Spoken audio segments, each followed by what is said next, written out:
मज्जन फल पेखिय तत काला का कहो ही पिकब कउमराला। सुनिया चरज करे जनि कोई सतसंगति महिमा नहीं कोई। भावार्थ, इस तीर्थ राज में स्थान का फल तत्काल ऐसा देखने में आता है कि कौवे कोयल बन जाते हैं और बगुले हंस। यह सुनकर कोई आश्चर्य न करे, क्योंकि सत्संग की महिमा छिपी नहीं है। वाल्मीक नारद घट जोनी, निज निज मुख कही निज होनी। जलचर थलचर नभचर नाना, जे जड़ चेतन जीव जहाना। भावार्थ, वाल्मीकि जी, नारद जी और अगस्त्य जी ने अपने अपने मुखों से अपनी होनी, जीवन का वृतांत कही है। जल में रहने वाले, जमीन पर चलने वाले और आकाश में विचरने वाले नाना प्रकार के जड़ चेतन जितने जीव इस जगत में हैं, मति कीरति गति भूति भलाई, जब जेहि जतन जहाँ जेहि पाई। सो जानव सतसंग प्रवाहु, लोकहु वेद नयान यो पाऊ। भावार्थ, उनमें से जिसने जिस समय जहाँ कहीं भी जिस किसी यत्न से बुद्धि, कीर्ति, सद्गति, विभूति, ऐश्वर्य और भलाई पाई है, सो सब सत्संग का ही प्रभाव समझना चाहिए। वेदों में और लोक में इनकी प्राप्ति का दूसरा कोई उपाय नहीं है। बिनु सतसंग विवेक न होई, राम कृपा बिनु सुलभ न सोई।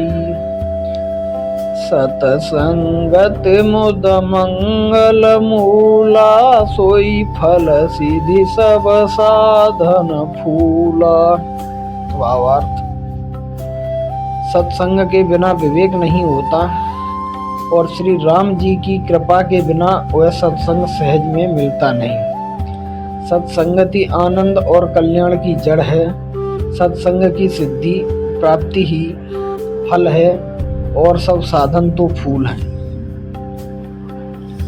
सठ सोधरहि सतसंगति पाई, पारस परस कुधात सुहाई। विधिवश सुजन कुसंगति परहि, फनि मनि समनि जगुण अनुसरहि। भावार्थ, दुष्ट भी सत्संगति पाकर सुधर जाते हैं। जैसे पारस के स्पर्श से लोहा सुहावना हो जाता है, सुंदर सोना बन जाता है, किंतु देवयोग से यह कभी सज्जन कुसंगति में पड़ जाते हैं तो वे वहां भी सांप की मणि के समान अपने गुणों का ही अनुसरण करते हैं। अर्थात जिस प्रकार सांप का संसर्ग पाकर भी मणि उसके विष को ग्रहण नहीं करती तथा अपने सहज गुण प्रकाश को नहीं छोड़ती, उसी प्रकार साधु पुरुष दुष्टों के संग में रहकर भी दूसरों को प्रकाश ही देते हैं। दुष्टों का उन पर कोई प्रभाव नहीं पड़ता। विधि हरिहर कवि कोविद बानी, कहत साधु महिमा सकुचानी। सोमोसन कही जातन कैसे, साक बनी कमनि गुणगन जैसी। भावार्थ, ब्रह्मा विष्णु शिव कवि और पंडितों की वाणी भी संत महिमा का वर्णन करने में सकुचाती है। वह मुझसे किस प्रकार नहीं कही जाती, जैसे साग तरकारी बेचने वाले से मणियों के गुण समूह नहीं कहे जा सकते।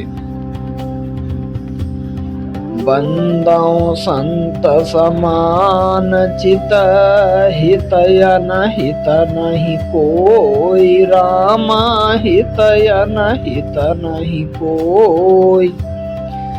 अंजलिगत शुभ सुमान, जिमि सम सुगंध कर तोय। भावार्थ, मैं संतों को प्रणाम करता हूँ जिनके चित्त में समता है, जिनका न कोई मित्र और न शत्रु।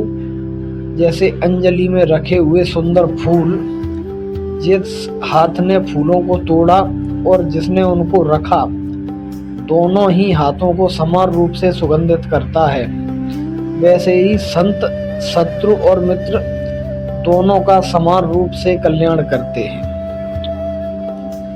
संत सरल चित जगत हित, जान स्वभाव स्नेहो, रामा जान स्वभाव स्नेहो। बाल विनय सुनि करी कृपा, राम चरण रति देहो। भावार्थ, संत सरल हृदय और जगत के हितकारी होते हैं। उनके ऐसे स्वभाव और स्नेह को जानकर मैं विनय करता हूँ।